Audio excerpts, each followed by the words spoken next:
Hey, what's going on? What's next, princess? Princess? Ah!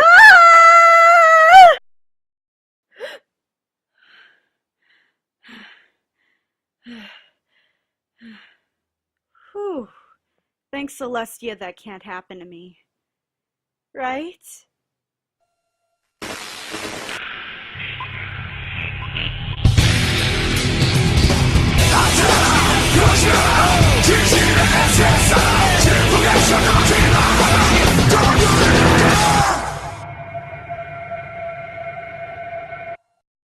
Warning, there is going to be mention of real-world Christianity for the comparison between My Little Pony and Christian deities. Please do not hate because this is only to be used as comparison. If you are of the age where you must still ask for parental supervision to be on YouTube, please have a parent or guardian look at this video first. Viewer discretion is advised. I've been thinking lately about how to become an Alicorn. It comes to my attention that as far as we can tell from both the book series and the comics and the cartoon, you are either born an Alicorn or granted the power to be an Alicorn by a powerful Alicorn.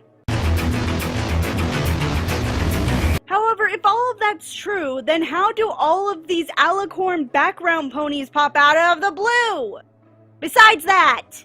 A popular theory around the Brony community is that these background ponies are the result of the elements being returned to the Tree of Harmony, and we see one the first 3 times of the episodes that we find the keys. I argue that this sudden transformation would be out of sorts if this was the case. If Alicorn magic is attached to the Tree of Harmony, then why did Celestia and Luna stay Alicorns, let alone still have the ability to make other Alicorns? Personally, I don't count when Rarity turned into an Alicorn in Pinkie Pride, because she didn't stay an Alicorn after that. So that just leaves the other 2 Alicorns, which is on its own not very good evidence to support the headcanon of the Tree of Harmony being attached to Alicorns. I won't ignore the fact that Alicorns are extremely rare, and that background Alicorns start appearing more frequently after the Tree of Harmony is revealed, in both the comic series and in the cartoon. So let's think of a few theories that could be probable to how and why these Alicorns are popping up all over the place. Spoiler alert! These have nothing to do with magic. Well, maybe a little bit, but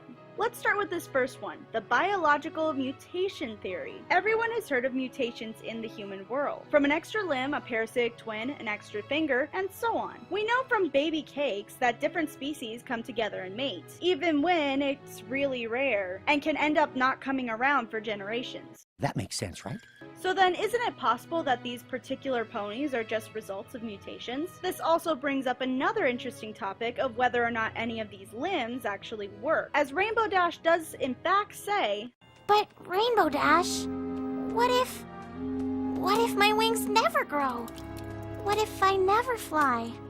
Listen, Scootaloo, maybe you'll fly someday, or maybe you won't. Sometimes when these mutations occur, they don't work properly, or even at all. This could mean that either the wings or the horn could work properly, like a Pegasus or a unicorn, or neither could work at all and serve only as decor. However, this is super boring if you want to think of something as simple as repressed genetics of a unicorn and a Pegasus. Another theory is that the background Alicorns are watered-down members of the royal family, however, not as close as, say, blue blood. This could explain that some Alicorns show up around everywhere else except for the castle.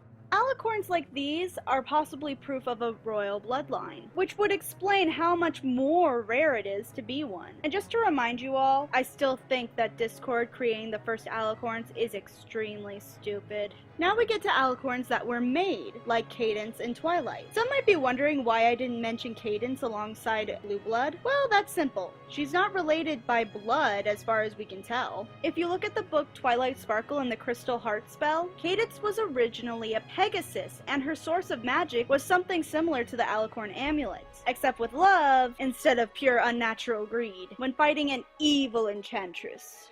Twilight, as we all know, even if you haven't seen everything in the show, was turned into an Alicorn after finishing a spell that Star Swirl the Bearded had created long ago. So what does this mean about artificial Alicorn? It means that race is not a limit of whether or not you can become an Alicorn, which means that yes, yes, Earth ponies can become Alicorns too. All that it would really take would be some kind of magical item that would be able to project magic in a usable force. Artificial Alicorns, like many analysts before me have said, are more like the Buddhas of Equestria, while born Alicorns are basically archangels. What, did you think I was gonna say Jesus? No. Jesus and archangels are two very different things. Jesus is the Son of God, and is perfect in every way. Even when faced with temptation, he did not falter at all. So to say that Luna is Jesus is simply not true. Luna and Celestia are more like archangels. Angels are an extension of God, but they also have free will like us normal beings. You know who else was an archangel before he fell? Lucifer. However, the similarities stop there between Lucifer and Luna. Well, other than the L-U being in the first two letters of their names. Luna does take the chance at redemption, whereas Lucifer just says, YOLO, I'm going to go evil forever. And I can hear what some of you are saying, how My Little Pony is a lot more like Greece or Rome, with both architecture and their creatures. However, if you look at Greek legends and their gods, the scenarios are very absolute. It's either death or success. Also, in religious texts, there's a point where the Archangel Michael is trying to reason with his brother Lucifer to not go down this path, but Lucifer does go down the path and gets his wings sawed off, along with thousands of other fallen angels. Kinda like how Celestia tries to reason with Luna before Luna is banished to the moon, minus the sawing off of her wings. So what have we learned today? There are 3 different ways to be born in Alicorn, either by mutation, watered down bloodline, and the even more obvious Alicorn on Alicorn action that I didn't go over because I thought that was implied. How one could be made into an Alicorn is usually by having an absolute understanding of a particular part of harmony, such as love and friendship. Then have this recognized by another Alicorn, and they will make you into an Alicorn. And finally, that the story of Celestia and Luna is more like the story of the fall than any Greek legend.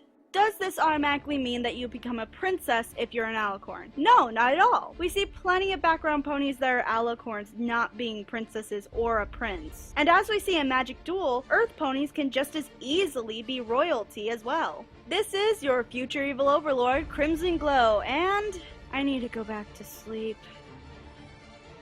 Hey everyone, Crimson Glow here. I'll be coming out with 3 collabs sometime in the future. Here are the links to all the channels they'll be on. Manga Common, Traveling Arrow, and Blazer Terabad are really great people to work with and a pleasure to watch. Please like, comment, and subscribe, and I'll see you next time.